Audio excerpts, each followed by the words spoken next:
Bueno, muy buenos días. Continuamos ahora con el módulo 5 del curso,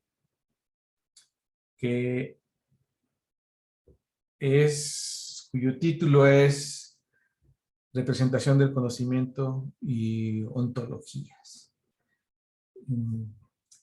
Y de hecho, me parece que en un curso de inteligencia artificial clásico y tradicional, de hecho hay dos temas centrales que se tienen que abordar. Uno es la inferencia y otro es la representación del conocimiento, la forma clásica.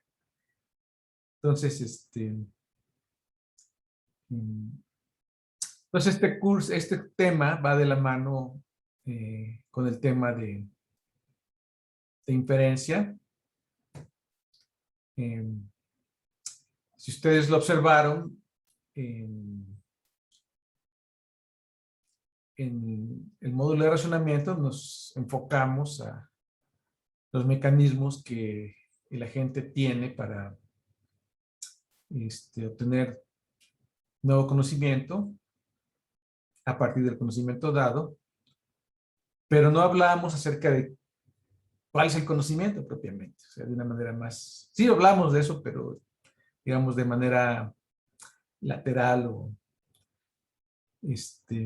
asumimos, ¿no? Pues, que estaba disponible y que de alguna manera se puede representar en los diferentes esquemas que vimos. De hecho, sí lo vimos, pero no enfatizamos tanto la parte de conocimiento. Y ahora en esta sesión, en este módulo, vamos a hacer un giro bastante radical,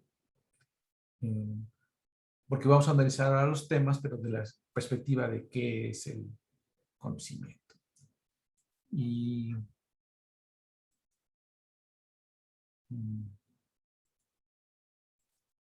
les comparto la presentación.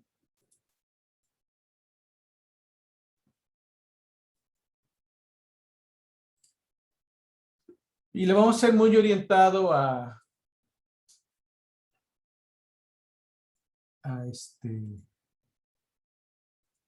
ontologías.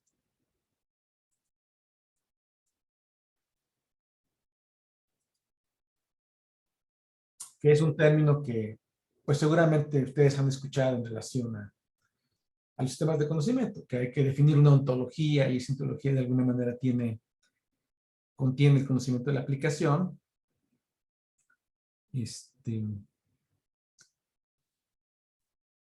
Aunque es más general decir que vamos a ver los formatos de representación del conocimiento y pues al igual que en razonamiento, este es un mundo muy, muy amplio, ¿no? Entonces aquí tenemos una pequeña hoja de ruta de los conceptos centrales que vamos a visitar en este módulo. Vamos a retomar la noción de lo que es un individuo y cómo se representa, la noción de jerarquía conceptual. Vamos a retomar las propiedades y relaciones de los individuos, cómo lo debemos conceptualizar. La relación de herencia como un esquema de inferencia que va a estar estrechamente relacionado con el tema de las ontologías. Y aquí vamos a llegar a la hipótesis del mundo cerrado y el conocimiento completo, que es otra vez la negación por falla de Prolog, aunque vamos a ver qué significa esto, la negación por falla, en un contexto más amplio. Y pues esta hipótesis no siempre se va a poder sostener o no va a ser conveniente sostenerla, de hecho no se tiene en el conocimiento natural. Y vamos a ver lo opuesto, lo recíproco, que es la negación fuerte o la negación real, no la negación por falla, y que da origen al conocimiento, a la noción de conocimiento incompleto. A partir de esto vamos a pasar a lo que es el conocimiento no monotónico y el principio de especificidad. Vamos a abordar después la noción de preferencias en el sentido de el conocimiento que se prefiere.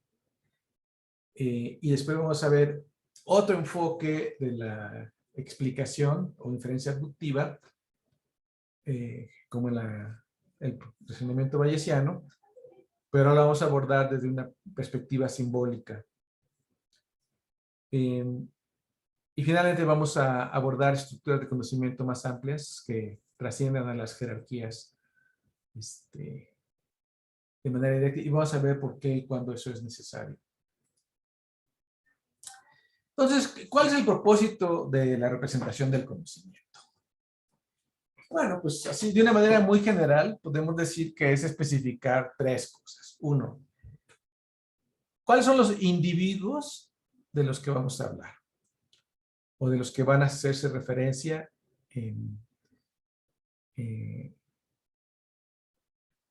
ya sea para objetos de la memoria, guardados en memoria, o para objetos de razonamiento, que son el dominio del discurso. ¿Se acuerdan cuando vimos el tema de lógica? Que había un dominio, ¿no? Que un conjunto de objetos, dominio, que era la referencia de las constantes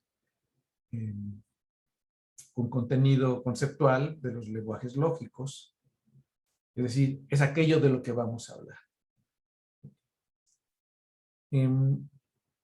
Ya hemos visto en Piaget que la noción de individuo pues es una noción bastante compleja. O sea que cuando se tiene la noción de objeto individual, pues es un gran paso del conocimiento. O sea, antes de ese objeto individual, pues ya vemos pues, que lo más probable podemos conceptualizar, pues el niño tiene un caleidoscopio de colores y sonidos en su mente, que es como percibe al mundo en general, y de pronto por alguna situación completamente pues de desarrollo, ya vimos que tiene que ver mucho con desarrollo, pero el mundo se empieza a objetivar, donde podemos hablar de individuos que tienen su permanencia espacial y temporal, a los que les podemos dar un nombre, a los que podemos referir, y dependiendo del dominio que estemos hablando, esos individuos pueden ser individuos concretos o materiales, como las sillas, las mesas, o las personas, o los animales, o pueden ser objetos conceptuales, como los términos teóricos de las teorías físicas. Hablamos de electrón, de neutrón, de célula, etcétera. Que son esos objetos muy abstractos, algunos de los cuales podemos medir empíricamente, y otros en matemáticas, por ejemplo, que los números, que pues nada más tienen una existencia conceptual en el dominio, ¿ok?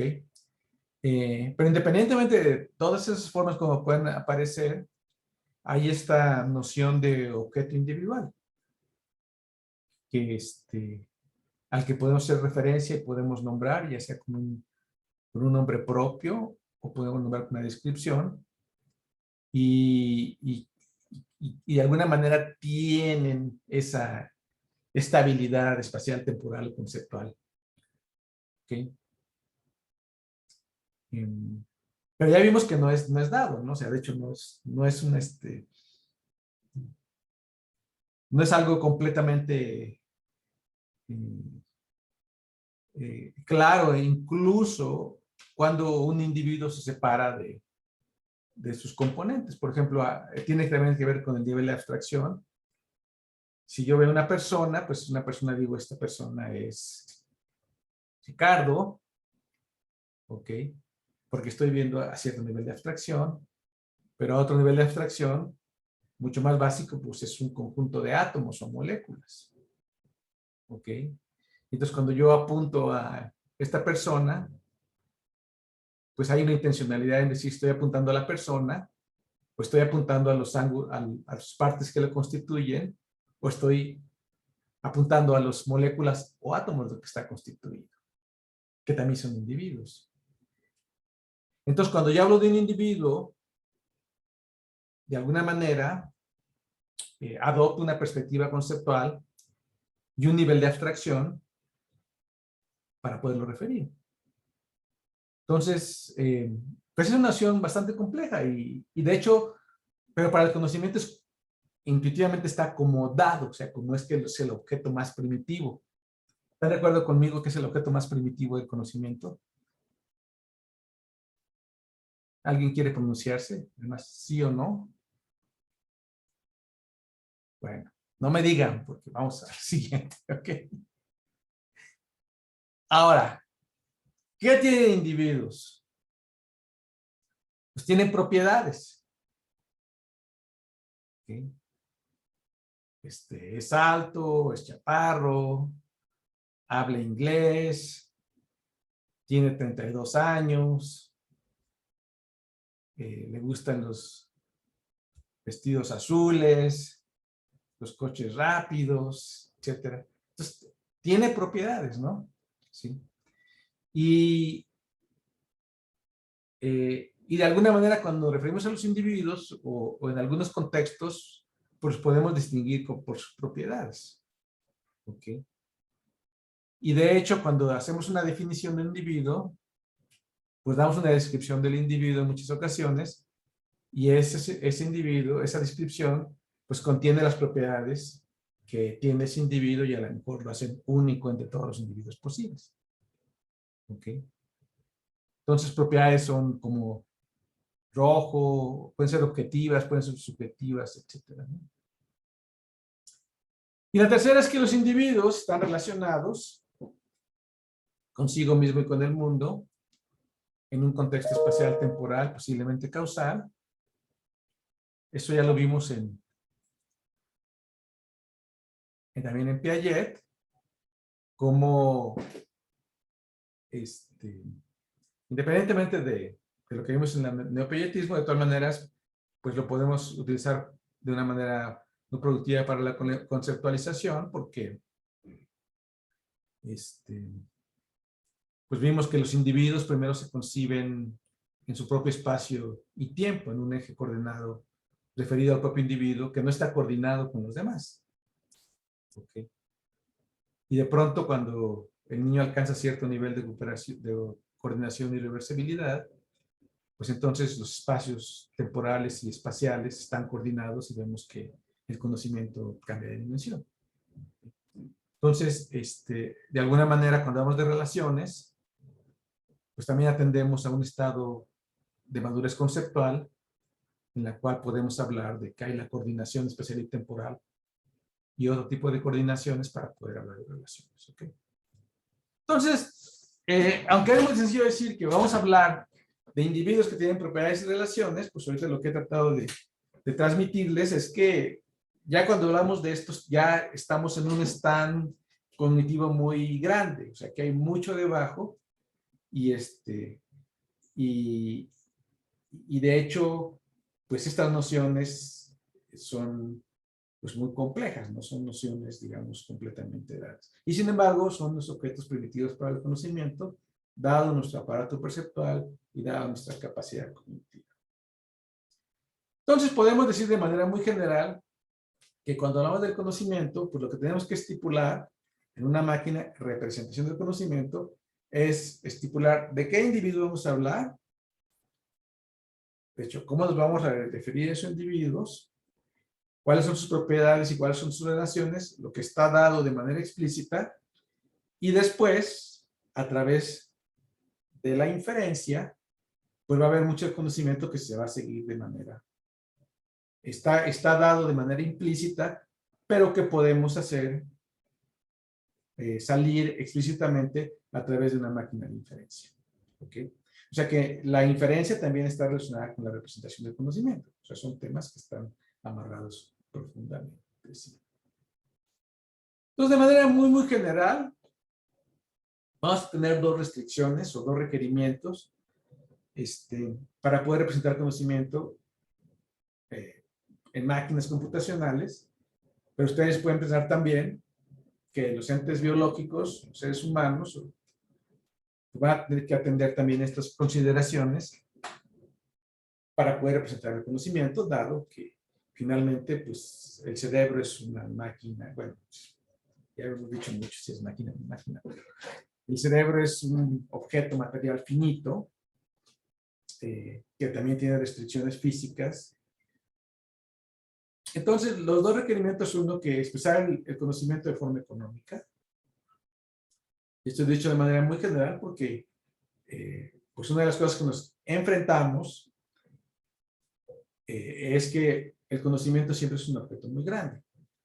Y de hecho, en la historia de la inteligencia artificial, y de hecho en la historia de muchas empresas epistemológicas, pues una cosa es jugar con un conjunto muy pequeño de conceptos en los mundos de juguete, y otra cosa es extrapolarlo a agentes reales, ¿no?, que tienen sentido común, donde el conocimiento es un objeto pues realmente, para todo efecto práctico, inconmensurable, infinito. Y de hecho, a la fecha, pues todos los esfuerzos que se han hecho de capturar el conocimiento de sentido común realmente pues han quedado muy cortos de sus expectativas. Entonces, es muy intuitivo, ¿no?, que la representación debe ser económica. Y el otro es pues usar la inferencia de manera eficiente. Y ustedes pueden pensar que aquí hay un compromiso entre los dos. En un lado podemos expresar todo el conocimiento de manera explícita y ejercer inferencia. Y otra, en el otro extremo, tener un mínimo de conocimiento que se pone de manera explícita y sacar todo el mundo del conocimiento de manera inferencial. Y ambos extremos, pues, ustedes podrán pensar que son prácticos, que sí lo son. Okay. Y aparte, vamos a enfrentarnos a dos problemas que son centrales al conocimiento cuando menos lo expresamos en formatos computacionales. Y uno de ellos es el conocimiento natural no es monotónico. Y esto quiere decir, cuando un conocimiento es monotónico, un sistema de conocimiento es monotónico, quiere decir cuando sé algo que es verdadero, eso va a ser verdadero para siempre, nunca va a cambiar. Por ejemplo, el conocimiento lógico o el conocimiento matemático es monotónico. Porque una vez que yo tengo la certeza de que algo es cierto, no importa lo que yo voy a descubrir en el futuro, todo lo que ya era cierto va a seguir siendo cierto. Imagínense que las matemáticas no fueran así. ¿Sí? Y si eso pasa en matemáticas, no es que el conocimiento se refute, sino simplemente que la prueba que yo hice para aceptar que algo era cierto es una prueba que era falaz. Estaba mal la prueba, pero matemáticamente el conocimiento tiene que ser acumulativo. Eso es monotónico. Pero resulta que en el conocimiento intuitivo, cotidiano, conceptual, o sea, eso no se da. Por las razones que vamos a ver aquí adelante. Y de hecho, hay cosas que se consideraban ciertas cambian de valor de verdad. Lo cual, pues hace un mundo de diferencia entre la representación del conocimiento en la mente y el conocimiento científico, que en general debe ser monotónico. Aunque sabemos que en realidad hay un proceso de revisión en la ciencia, pero de todas maneras, para una ciencia estable, pues es monotónico. Y luego también vamos a tener un compromiso de representación del conocimiento que tiene que ver con que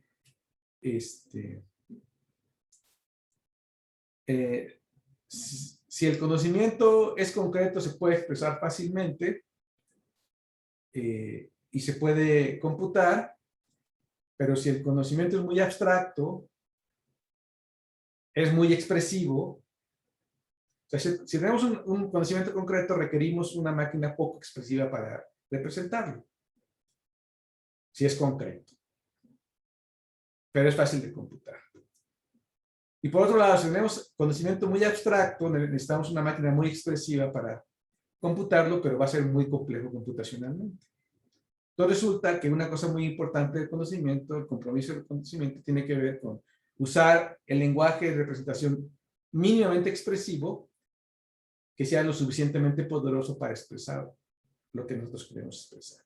Y hallar ese conocimiento resulta que es un reto importante en la representación del conocimiento computacional. Ahora, tal vez ustedes hayan oído hablar del término ontología como una categoría taxonómica, conceptual, pero de manera más propia, en el término metafísico estándar, o sea, tradicional, es que la ontología es el conjunto de objetos de los que vamos a hablar. ¿Ok? ¿Qué es el universo del discurso? Entonces, cada disciplina científica o matemática o conceptual tiene un conjunto de universos que postula, un conjunto de objetos que se postulan con existencia real. ¿Ok? Real, módulo todo lo que hemos dicho acerca de la interpretación, etcétera, ¿no? Pero ustedes lo pueden ver que la ontología es realmente el dominio. Es un objeto ontológico está en el plano de lo que existe. Y un lenguaje es un objeto epistemológico que está en el plano de lo que se representa o se comunica. Entonces, normalmente nosotros tenemos lenguajes para referirnos al mundo. Entonces, la ontología, en última instancia, realmente es ese dominio. Entonces, por ejemplo, yo puedo decir que tengo la ontología de los animales, porque soy biólogo, y cada punto es un animal concreto. Ya sea que existe en este momento o que haya existido o vaya a existir, eso ya va a depender de mi alcance de mi ontología. Y como ven, pues esta decisión de qué es la ontología, pues es una decisión que está muy enfocada desde el punto de vista de mi interés de estudio. Y por supuesto, cuando yo estudio un dominio, pues me interesa que sea lo más sencillo posible. Y entonces, entre las diferentes perspectivas conceptuales, pues me conviene utilizar aquella que contenga menos individuos. Porque están de acuerdo, ¿no? Porque yo puedo postular más o menos individuos y pues mientras más postule, pues más complicado va a ser mi estudio, ¿no? Y de hecho ustedes han hablado de la rasuradora de Occam. ¿Se han hablado de la rasuradora de Occam? ¿No? Sí. Bueno, se refiere a que cuando tienes dos teorías que son igualmente explicativas, que tienen la misma capacidad de explicar, entonces Occam dice, prefiere la que tiene una ontología menor, porque es más sencilla. Entonces yo al estudiar un problema científico o un problema humano, pues yo voy a postular qué individuos hay, ese es el objeto del que voy a hablar. Y lo que dice Occam es, si hay dos teorías diferentes, pues escoge aquella que postule una ontología más sencilla, que puede ser más sencilla en el sentido de menor número de individuos. ¿Sí? Entonces, estos puntitos comprenden los individuos que ya se nos presentan a nuestro estudio en el nivel de abstracción en el que nos interesa. Entonces, por ejemplo, un niño, un bebé, pues ve el papá y ve la mamá, pero no ve a los átomos que constituyen el papá y la mamá. Entonces, en su ontología está el papá y la mamá, pero en su ontología no están los átomos que lo constituyen, porque está en ese nivel de abstracción. ¿Sí? Entonces, por supuesto, una diferencia muy fundamental entre todas las ciencias y el conocimiento intuitivo es la ontología que postulan. Y por eso la física se supone que es la ciencia más general de todas, porque lo que postula es la ontología constituida por las partículas o los objetos fundamentales que existen en el universo. Okay.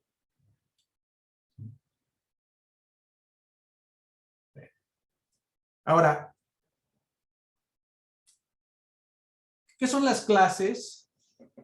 Ya habíamos dicho que la clase da origen surge de la noción de concepto lógico en Piaget, que es la relación de inclusión con reversibilidad.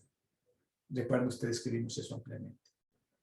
¿Ok? Entonces podemos decir que mientras que las clases son objetos conceptuales que están en la mente, o sea, que los conceptos están en la mente, las clases están en el mundo. Eso son parte de la ontología. O sea, yo tengo mis individuos y yo los agrupo en clases, pero yo puedo asumir que las clases pertenecen también a la ontología. No dependen de mi mente, sino dependen del mundo en sí. Entonces, la clase de todos los animales, que yo postulo que todos los animales existen, la puedo yo subdividir en subclases, es decir, hay aves, hay peces y hay mamíferos. Y esas particiones, lo que estoy haciendo aquí es partir el universo en regiones mutuamente excluyentes. ¿Ok? ¿Sí? Ahora, ¿cómo hago yo esto? Pues de alguna manera adopto un criterio de similitud o similaridad entre objetos y los pongo en la misma clase y los pongo en clases diferentes. Pero si ustedes lo reflexionan un poquito, a asignar a un objeto su identidad como un objeto individual es tan básico como agarrar un conjunto de objetos y decir que pertenece a la misma clase. ¿Okay? Ahorita voy a hablar más de esto. Entonces, y las clases las podemos subdividir en clases más específicas. Entonces, la clase de aves la puedo dividir en la clase de águilas y la clase de pingüinos y la clase de peces la dejo igual. Y los mamíferos puedo distinguir a todos los mamíferos y poner una subclase que sean los ornitorrincones. Ok, entonces, si yo subdivido a mi dominio en subdominios de manera mutuamente excluyente y haciendo particiones que van haciendo más restrictivas, construyo pues una jerarquía conceptual. ¿Ok? Ahora, si se dan cuenta, hasta este momento no he hablado de propiedades ni de relaciones. Y ustedes me preguntarían, bueno, entonces, ¿cómo vas a distinguir a las clases? Y uno diría, bueno, pues una opción es que como el niño asigna al individuo de manera directa, pues yo puedo asignar a las clases de manera directa, y otra podrían decir, no, tú los clasificas en base a las propiedades y las relaciones. Y ahora, si nosotros metemos propiedades y relaciones en la ontología, lo podemos ver así. Yo puedo ver que las propiedades son un conjunto con estas líneas punteadas, estos óvalos, son todos los objetos que tienen la propiedad I. ¿Okay? Todos los que están metidos aquí y los que están acá, todos tienen la propiedad J.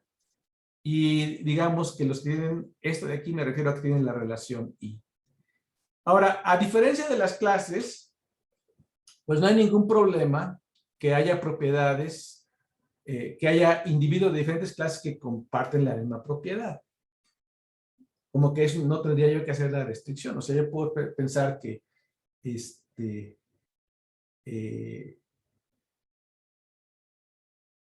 diferentes animales tienen el mismo color, por ejemplo. No hay nada que me lo limite, ¿ok?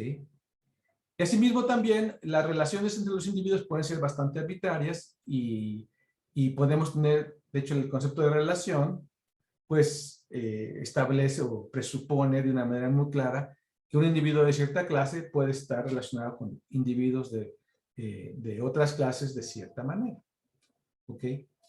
Entonces aquí la diferencia está en que cuando estuvimos hablando de clases, estuvimos haciendo una agrupación, digámoslo así, en base a una propiedad ontológica puramente, y delimitando regiones mutuamente excluyentes, mientras cuando hablamos de propiedades y relaciones, no lo hacemos así, sino las relaciones son estos parches que podemos sobreponer sobre el espacio, y de hecho, pues podríamos tener la relación P1 que agrupara unos objetos, y la misma P1 podría estar acá, en una manera disjunta, agrupando los objetos y no hay ningún problema conceptual. ¿Ok? Sí. Bueno, y cuando hablamos de clases, pues simplemente abstraemos sobre los individuos.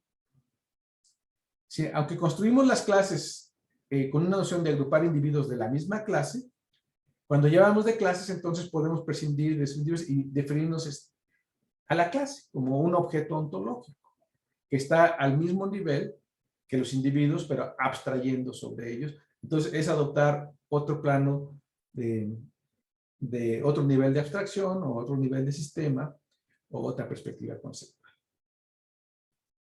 ¿Ok? Entonces, ahorita lo que he tratado de transmitirles es la relación entre individuos, clases, propiedades y relaciones y ver cómo realmente operan de manera muy diferente. Y es muy importante regimentar de manera apropiada cuál es el juego entre estos objetos. Ahora les pregunto después de lo que he dicho, ¿cuál es la intuición más básica? ¿Los individuos, las propiedades y las relaciones o las clases?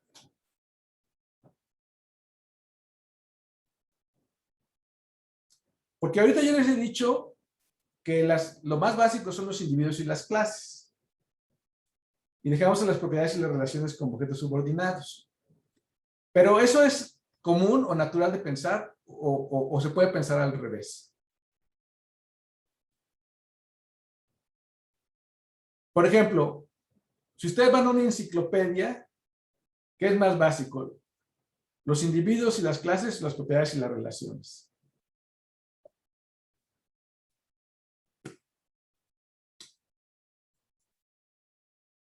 O de otra forma, ¿cómo construyen una definición de una clase? ¿O cómo dan la descripción del individuo? Pues normalmente se dan en base a sus propiedades y sus relaciones. ¿Están de acuerdo conmigo?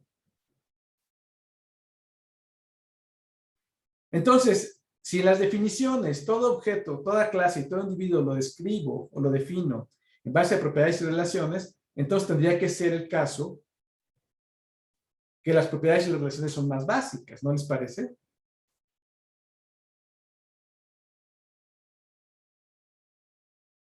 ¿Sí? Entonces, por ejemplo, sería decir que cuando yo veo un objeto, primero veo sus colores y luego ya integro al objeto como un derivado, como el definido. ¿Les parece natural?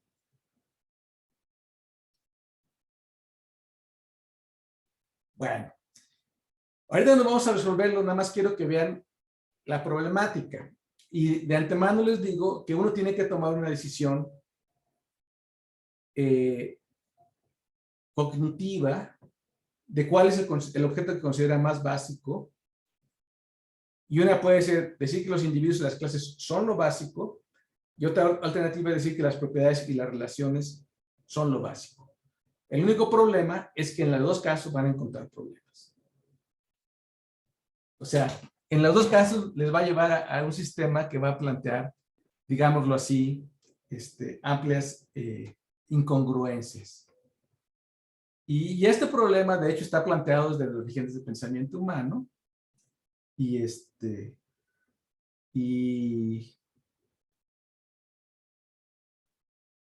y realmente no hay una solución completamente clara desde el punto de vista analítico, filosófico.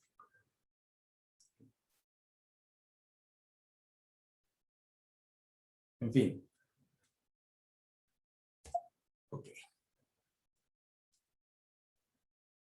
Ok, entonces suponiendo que ya ustedes están al tanto de esto y hacen su decisión y decimos que los individuos son lo más básico.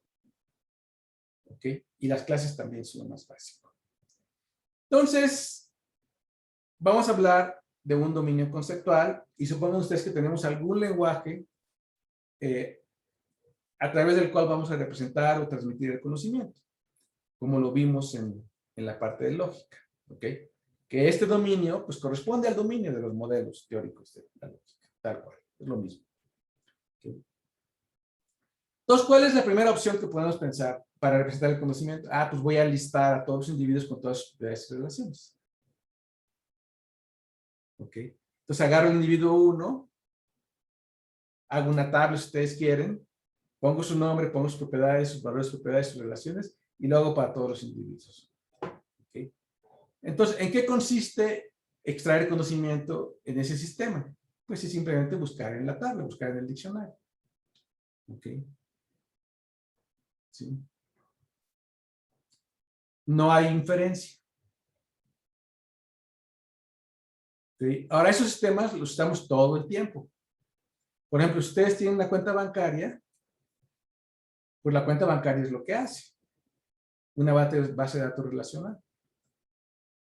Tenemos un registro por cada cliente y ese registro tiene todos los atributos de cada cliente, que es cómo se llama, cuál es su saldo, cuál es su dirección, cuál es su, pues todo lo que ustedes quieran ahí. Entonces, en ese sistema de las bases de datos relacionales en general, pues realmente no buscamos, sino simplemente sacamos el objeto que está directamente y no hay conocimiento implícito. El conocimiento es meramente explícito. Y de hecho, por eso son útiles las bases de datos. O sea, y por eso son fáciles de implementar, porque pues no tienen inferencia, ¿no? Ok. Ustedes pueden decir, una base de datos es un sistema de representación del conocimiento. Pues sí, el banco tiene representado el conocimiento de mi situación financiera y sabe cuánto dinero tengo y sabe todas las transacciones que he hecho. Ok. Pero es muy básico porque apuesta todo a la representación explícita. Ok. Ahora, esto es fácil si tenemos registros bancarios o registros comerciales, etcétera. Pero si empezamos a pensar en el conocimiento humano, se empieza a complicar porque el conocimiento humano realmente tiene una estructura mucho más compleja. Entonces, y de hecho, hacer una jerarquía de clases, lo que estábamos haciendo hace un ratito, es partir el espacio en regiones mutuamente excluyentes de manera anidada, pues es construir una jerarquía conceptual. ¿Ok? Donde el nódulo superior incluye a toda la ontología y los nódulos o los nodos subordinados en la primera línea son la primera partición y los nódulos en la segunda son la segunda partición. ¿Ok? Y de hecho, si tenemos un punto que representa un pingüino, ese punto va a ser el mismo en pingüinos, en aves y en animales. O sea, ustedes lo imaginan en la jerarquía conceptual. Si tengo un pingüino por aquí, ¿ok? Ese punto del individuo pingüino está en la clase pingüino, que es el mismo que está en la clase aves, que es el mismo que está en la clase de animales. ¿Se dan cuenta de esto? Entonces aquí, realmente lo único que he hecho es partirlo conceptualmente, pero ustedes pueden ver cómo la superposición de objetos pues está, digamos, implícita. ¿Okay? Entonces, si yo quito la clase de aves, yo no pierdo ningún punto, nada más que águilas y pingüinos van a depender directamente de animales, pero el punto va a ser el mismo. Okay.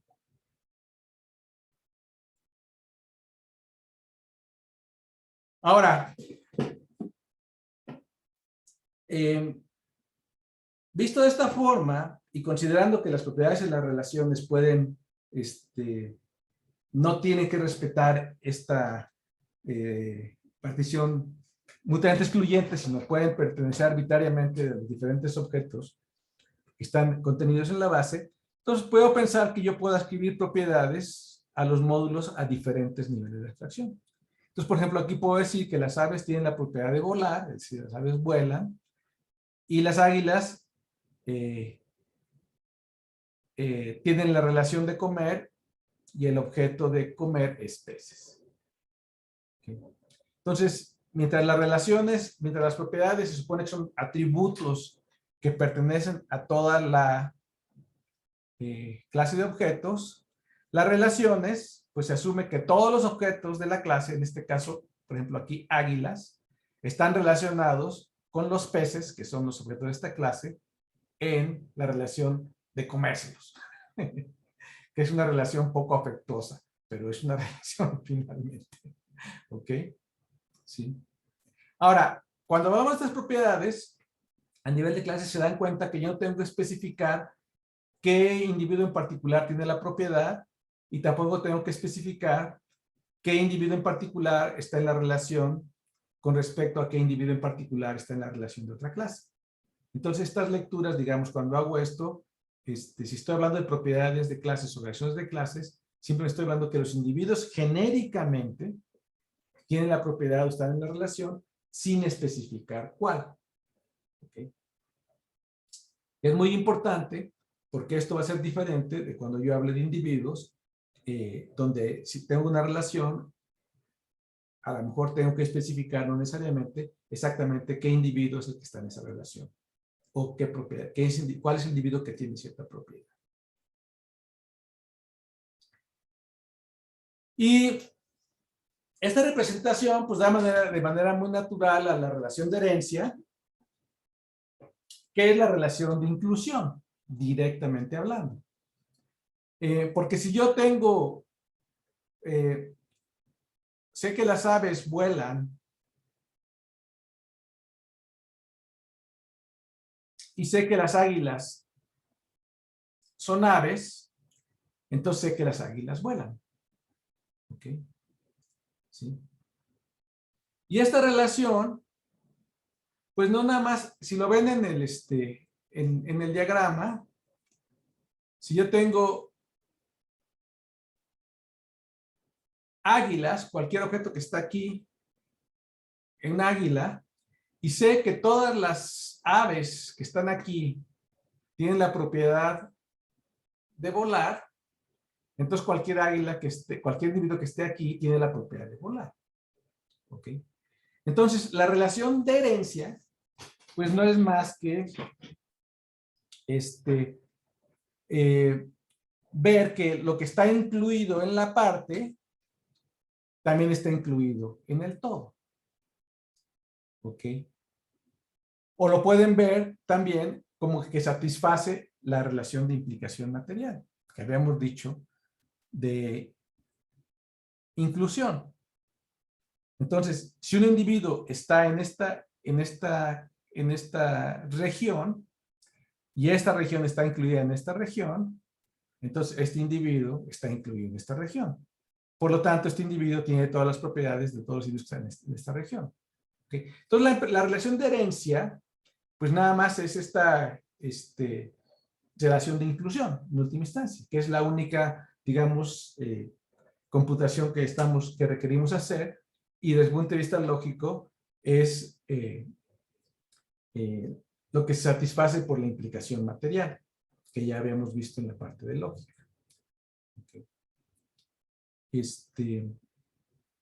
Y que también subyace en la regla de inferencia de modus ponens, directamente.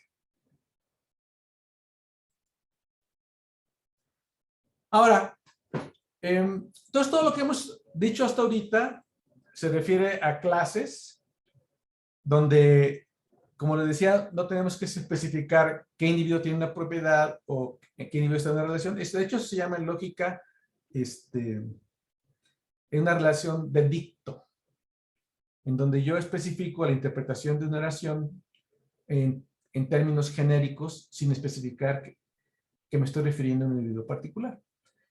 Pero yo cada uno de los puntitos de mi espacio, pues lo puedo representar aquí, incluyéndolo y decir, pues este individuo se llama Pedro. Entonces, en esta notación que estoy proponiendo aquí, los círculos representan clases, la relación jerárquica implica subordinación o inclusión mutuamente excluyente, y los puntos negros se interpretan como individuos en la región más específica, pero como ven, pues es la misma región de esta y el punto es el mismo. Podríamos traslapar en este y el punto sigue siendo el mismo.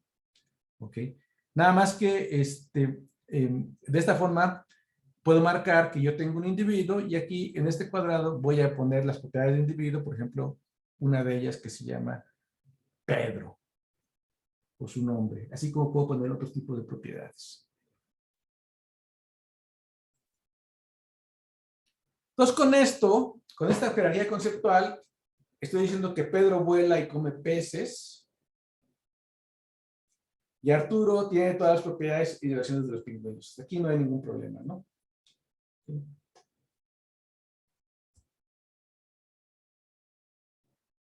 Ahora, cuando estamos haciendo todo lo que estamos haciendo ahorita, implícitamente yo he estado utilizando la hipótesis del mundo cerrado. Y esa hipótesis del mundo cerrado quiere decir que el conocimiento es completo. O sea que yo en mi jerarquía conceptual he incluido todo el conocimiento que es relevante para mi problemática y de manera ideal todo el conocimiento que existe respecto a la problemática. ¿Okay? Y ahora,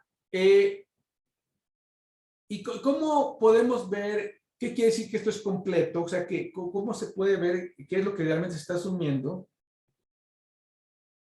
Pues es pensando en la negación. Porque si lo han observado, hasta ahorita no hemos dicho absolutamente nada de negación. O sea, no se ha introducido ningún operador de negación. Pero yo puedo hacer preguntas respecto a propiedades y relaciones y puedo tener una respuesta negativa, pero me puedo equivocar. Porque de hecho, todo lo que he especificado hasta ahorita es conocimiento de carácter positivo. No sé si lo han apreciado. ¿Sí? Pero ¿qué tal si yo les pregunto, los peces vuelan? Y les doy esta ontología. ¿Ustedes qué responden? Que no vuelan, ¿verdad? ¿Sí? Ahora, ¿por qué responden que no vuelan? Porque aquí no estoy diciendo que los peces no vuelan, y lo único que pueden ver es que volar no es una propiedad que esté adscrita a peces, y los peces son animales, pero volar tampoco está adscrita a animales. Entonces, de alguna manera yo veo peces, dice que no vuelan, no dice que no vuelan, porque ni siquiera tengo la negación. Ah, bueno, pero a lo mejor lo dice acá arriba, y veo animales y digo, ah, pues no, tampoco dice nada. Entonces, como no encontré que no volaran, pues digo que no vuelan. ¿Ok? ¿Sí? Bueno, pues esto se llama negación bajo falla. O sea, cuando ustedes están haciendo una prueba en Prolog, lo que están haciendo es buscar una proposición, probarla, y si la prueba falla, dicen, ah, entonces quiere decir que la proposición es falsa. Entonces aquí tenemos exactamente la misma situación. ¿Okay? Entonces yo la única razón por la que asumo que los peces no vuelan es porque fallé en la prueba. ¿Y qué es fallar en la prueba? Es bajo la relación de herencia, verificar si no encuentro nada que me diga que los peces vuelan. Y como no puedo probar que vuelan, entonces asumo que no vuelan. ¿Se dan cuenta de eso? ¿Les queda claro ese asunto? Que le digo, es como hacemos, en los programas de Prolog que están haciendo, pues es lo que pasa cuando hay una negación. Ahora, ¿cuál es el problema de esto? El problema de esto, pues es que si ustedes razonan con la negación con falla, se pueden equivocar. Porque si les pregunto, ¿los peces comen animales? ¿Qué me responden? Intuitivamente. ¿Es falso o verdadero que los peces comen animales? En la vida real, en el mundo real.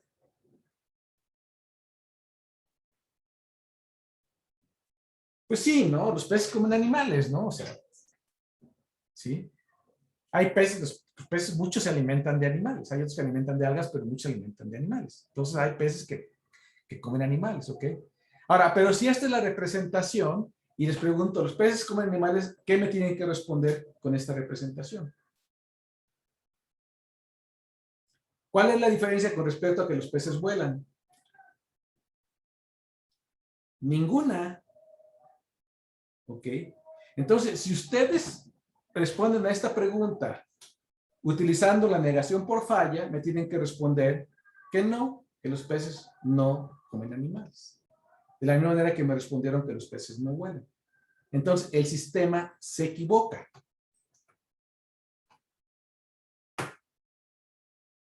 ¿Ok? Se puede equivocar. Entonces, Prolog se puede equivocar. No pongan esa cara de sorpresa, por favor. Dice que ya pensaban ustedes que Prolog nunca se equivocaba, pero sí se puede equivocar. ¿Ok? Y aquí viene el punto, o sea, que cuando nosotros asumimos la negación por falla, entonces, ¿qué es lo que garantiza que esa inferencia sea válida? Pues esa inferencia es válida cuando consideramos que el mundo está cerrado. Es decir, que en el sistema ya está expresado todo el conocimiento que había que expresar. O sea, que no hay conocimiento en el mundo, no hay hechos en el mundo que no estén expresados.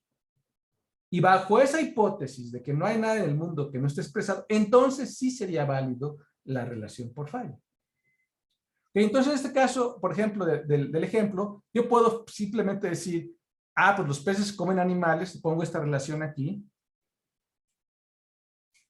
Ok. Y ya lo especifiqué. Entonces, con esto, pues ya podría contestar que los peces animales sí comen porque lo digo directamente. Ok. Pero si estoy en esta condición de aquí sin decirlo, para que la inferencia fuera cierta, ya tendría que estar todo dicho. ¿Ok? Es decir, el conocimiento tendría que ser completo. Entonces, si el conocimiento fuera completo, entonces bajo ese supuesto, la negación por falla me da la respuesta correcta. Entonces, por eso digo que es el mundo cerrado, que es la hipótesis del mundo cerrado. Eso es muy importante que se comprenda, es fundamental para mucho conocimiento de ciencia de la computación. Porque es muy diferente saber que algo no ocurre que llegar a la conclusión que no ocurre porque yo asumo que el mundo ya está todo expresado en el conocimiento del mundo. Entonces aquí, la hipótesis del mundo cerrado. Se asume que el conocimiento es completo, no hay hechos adicionales que se requiere incluir en la base de datos. Y las respuestas efectivamente son válidas, Prolog es válido bajo este supuesto. Pero no bajo el supuesto que hay información que no hemos dicho. ¿Okay? Se dan cuenta la diferencia, que es abismal, ¿verdad? Sí. Pero por supuesto, en el conocimiento natural humano, pues los dominios son siempre abiertos y hay que asumir que el conocimiento es incompleto. Nosotros siempre tenemos un conocimiento incompleto del mundo. Esa es la condición real. ¿Okay? Entonces, para poder expresar que algo no es cierto y saberlo, pues entonces incluimos la negación, pero no la negación por falla, sino la negación lógica, la negación del lenguaje natural, que es una negación real, que cuando digo no sé, y digo no es el caso, y ese no es el caso, es cierto. Entonces, por esta razón, incluye en mis sistemas lógicos la palabra no. ¿Ok? Entonces aquí puedo, si tengo la palabra no, entonces ya puedo decir cosas como los peces no vuelan y los mamíferos no vuelan. ¿Okay? ¿Se dan cuenta? Y de hecho, si lo ven en términos de no vuelan, yo estoy negando una propiedad sobre todo a una región del espacio, sobre todo la religión de la ontología que involucra los objetos que tienen la propiedad negada. Entonces, estar en el circulito puede decir, tienen la propiedad, pero si tengo el no, quiere decir que no tienen la propiedad, que es una cuestión de interpretación. Entonces, si yo utilizo la negación real, que de hecho la puedo usar en conjunto con la negación bajo falla,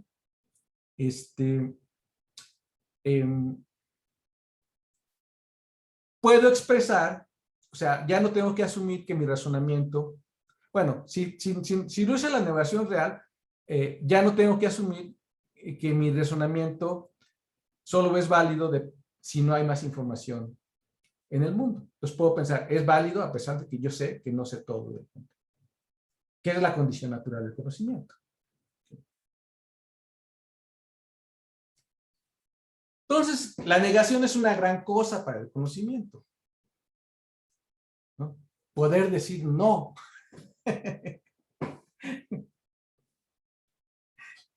Digo, a mí me cuesta mucho trabajo, pero de vez en cuando sí digo no.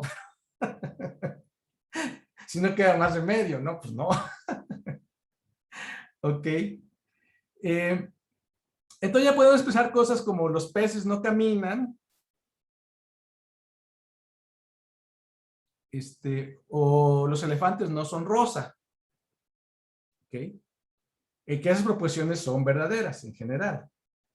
¿De acuerdo? Sí. Y ahora, si pensamos un poquito en cómo es el universo de las cosas en el conocimiento, pues va a haber muchas propiedades, proporciones negativas, mucho más proporciones negativas que positivas.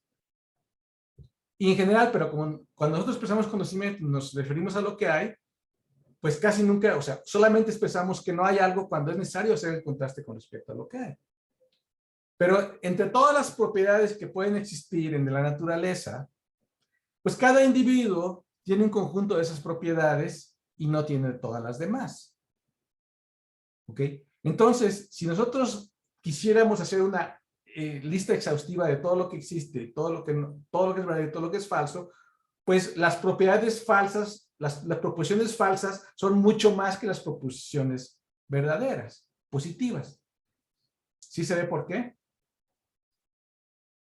Pues porque para cada individuo va a tener un conjunto pequeño de las propiedades que hay en el universo, que van a ser de ese individuo.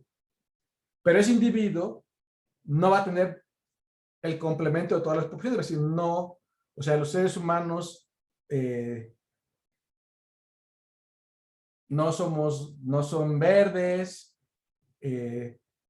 los seres humanos no comen metales, los seres humanos no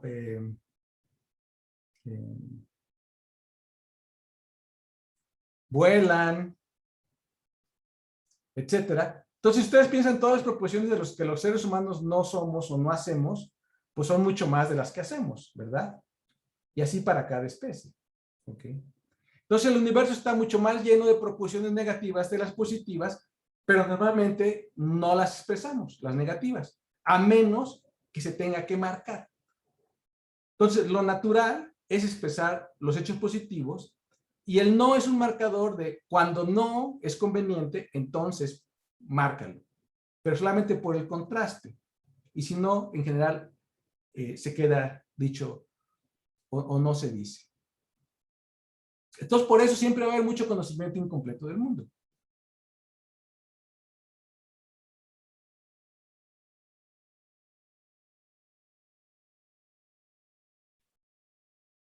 Entonces, si ustedes piensan en esto, podemos consultar una base de datos por proposiciones positivas o negativas que se establecen explícitamente o se incluyen en la cerradura de la relación de herencia y vamos a tener todo el conocimiento positivo y negativo que hay en esa base de datos.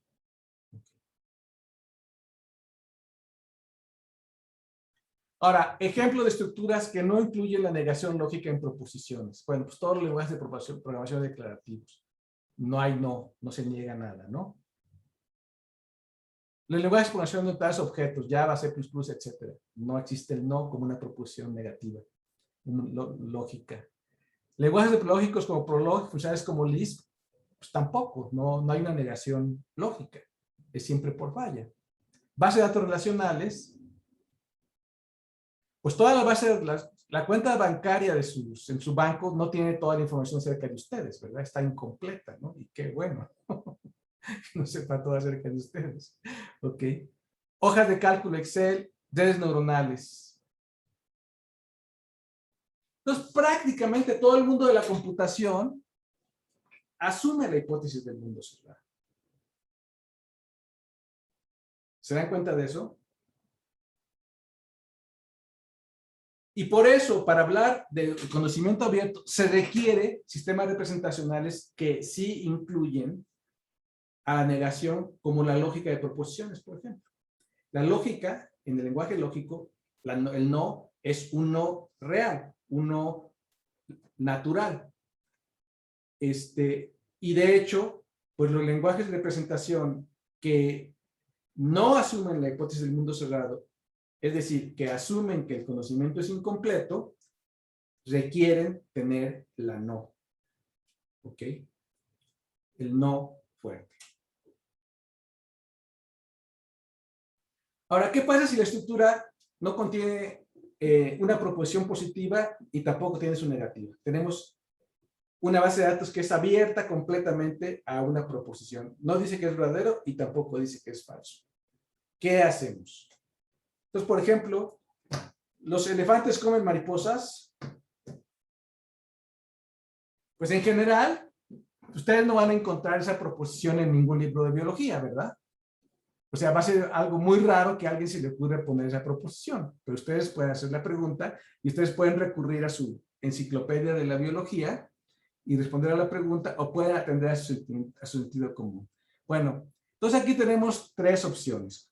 El científico, ¿qué tiene que decir? Pues no sé, ¿no? ¿Sí? Porque no dice nada. ¿Okay? Entonces, todo da origen a un tercer valor de verdad para las proposiciones, verdadero, falso y no sé, que es donde empiezan, de hecho, las lógicas trivaluadas. Eso. Ahora, si dicen que no, ¿qué es lo que hacen? Pues como no puedo probar que las mariposas, que los elefantes comen mariposas, ¿sí?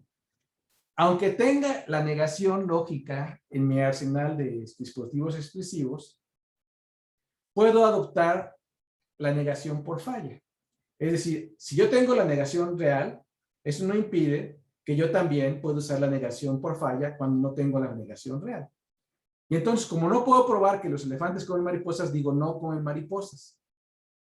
¿Ok? Y resulta que esto, si yo digo no, pues es una hipótesis, una respuesta plausible, porque dado que hay mucho más proposiciones negativas que positivas, en muchas ocasiones puede que diga lo correcto. Que no, pues que los elefantes no comen mariposas. ¿Se dan cuenta? Tengo en este sistema la negación real, pero además uso la negación por fallo. Ese es un mecanismo posiblemente factible desde el punto de vista psicológico. ¿Okay? Sobre todo porque la gente en general le pregunta en la calle y siempre le va a responder, ¿no? O sea, no importa que no sepa, ¿no? Ustedes preguntan, ¿cómo voy para tal lado? ¿Quién les dice? No sé. Nadie les dice, no sé. Entonces dicen, vete por allí. Sepan o no sepan. Díganme si no es cierto.